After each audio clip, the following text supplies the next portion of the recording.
Halo semua, perkenalkan ini Riza dan ini Nanda. Kali ini Riza dan Nanda akan belajar tentang ekosistem. Mari kita ikuti keseruan Riza dan Nanda untuk menelusuri dan mengenal ekosistem di sekolah. Lalu apa saja yang akan dipelajari oleh Riza dan Nanda? Ayo simak dan belajar bersama. Teman-teman, pertama kita akan belajar tentang komponen ekosistem yang terdiri dari produsen, konsumen, dan pengurai. Apa itu produsen, konsumen, dan pengurai? Ayo kita simak penjelasannya berikut ini. Yang pertama, apa itu produsen? Produsen merupakan komponen makhluk hidup yang dapat membuat makanannya sendiri. Contohnya yaitu tumbuh-tumbuhan hijau seperti padi, rumput, singkong, dan pohon-pohon hijau lainnya. Yang kedua, apa itu konsumen? Konsumen merupakan komponen makhluk hidup yang tidak dapat menghasilkan makanannya sendiri dan bergantung pada produsen serta makhluk hidup lainnya. Contohnya yaitu hewan-hewan seperti ular, tikus, burung, elang, ayam, dan hewan-hewan pendukung lainnya yang dapat menyeimbangkan ekosistem yang ada. Dan yang terakhir, apa itu pengurai? Pengurai merupakan komponen makhluk hidup yang bertugas untuk menguraikan organisme yang telah mati. Contohnya yaitu jamur atau sering disebut fungi dan bakteri-bakteri lainnya. Jadi itulah yang dimaksud dengan produsen, konsumen, dan pengurai.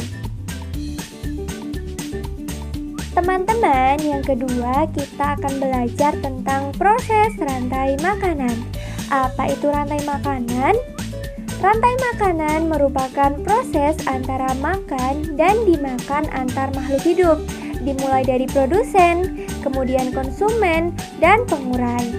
Oleh karena itu, mari kita lihat rantai makanan sederhana berikut ini. Yang pertama dimulai dari produsen.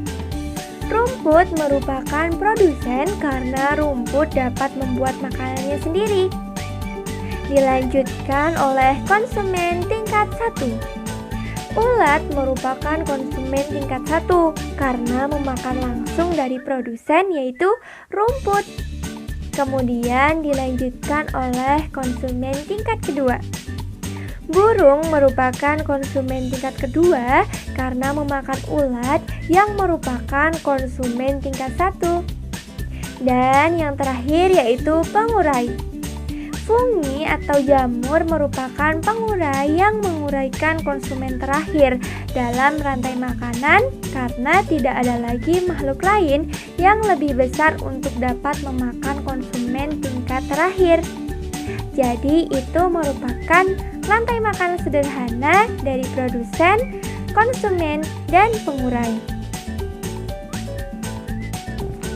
Teman-teman, perlu diketahui, jika konsumen mengalami kepunahan di muka bumi ini, maka akan mempengaruhi proses rantai makanan yang ada. Dan terakhir, kita akan belajar tentang sebab akibat rantai makanan. Pada konsumen tingkat 1 yaitu ulat. Jika ulat mengalami kepunahan, maka itu akan berdampak pada produsen dan konsumen tingkat 2. Produsen yaitu rumput akan tumbuh semakin lebat, juga mengganggu makhluk hidup lainnya, dan konsumen tingkat 2 akan mati karena makanannya mengalami kepunahan. Selanjutnya pada konsumen tingkat 2 yaitu burung.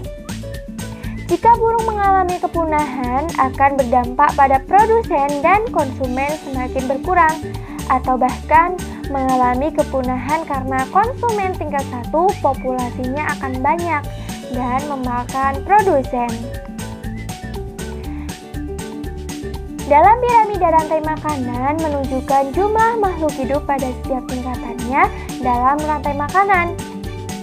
Teman-teman perlu diketahui bahwa makhluk hidup pada tingkat 1 biasanya paling banyak, sedangkan makhluk hidup pada tingkat 2 dan tingkat 3 semakin berkurang. Dapat dikatakan bahwa jumlah tumbuhan yang merupakan produsen selalu lebih banyak dibandingkan dengan konsumen tingkat 1, begitupun juga seterusnya pada puncak piramida makanan. Jadi itu merupakan sebab akibat rantai makanan dan piramida rantai makanan.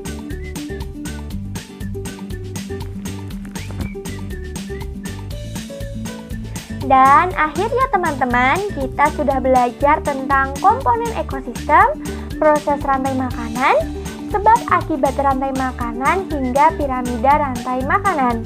Nah, maka dari itu kita harus menjaga ekosistem yang ada di lingkungan sekitar kita agar rantai makanan pada ekosistem tersebut tidak terganggu atau rusak. Terima kasih sudah belajar bersama Riza dan Nanda untuk mengenal ekosistem di lingkungan sekolah. Sampai bertemu di lain kesempatan ya. Sampai jumpa.